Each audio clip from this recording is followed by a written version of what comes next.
Inside the deadly U.S. airstrike on a Shadow Fleet tanker. On the morning of June 10, a U.S. missile salvo hit the engine room of the Setabelo while it was floating in the Gulf of Oman, just east of the Strait of Hormuz. The strike claimed the lives of 3 Indian sailors, an engineer, a mechanic and a young cadet, who were aboard the vessel at the time.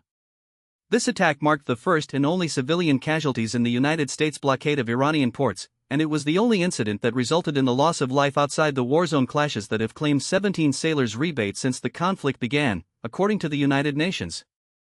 The Setabelo was not a new or elite ship.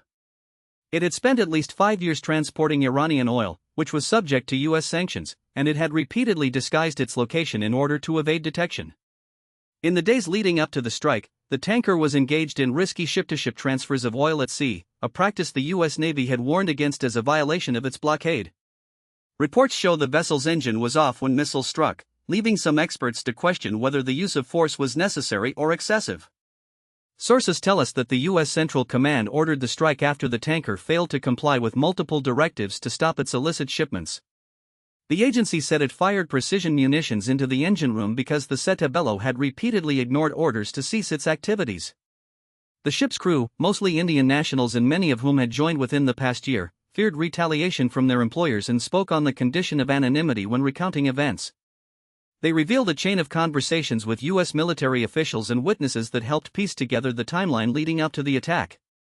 Interviewing crew members, U.S. military officials, and families who lost loved ones, reporters were able to reconstruct a detailed picture. It began with Navy warnings, continued with ship-to-ship transfers that the U.S. said were in violation of the blockade, and culminated in the fatal missile strike. Yet U.S. officials declined to release recordings of the communications that had taken place with the crew, citing security concerns. This tragic episode highlights the perils merchant mariners confront in the Middle East. When the waters of the Strait of Hormuz grow particularly hostile, parties encounters between U.S. forces and Iranian interests transform the sea into one of the world's deadliest freight lanes. The Setabelo's loss serves as a stark reminder of how tightly military strategy and commercial shipping intersect, especially when sanctions, blockades, and heightened conflict trickle into the open ocean. Despite the high stakes, the report stresses nothing can be said with absolute certainty about the necessity of the missile strike. The Setabelo was indeed stationary, its engines off, at the moment of attack. This raises the possibility that the decision to strike could have been avoidable.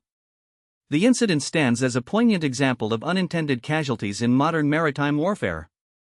It is vital that readers understand both the geopolitical complexity and the human cost underlying the U.S. blockade in the region.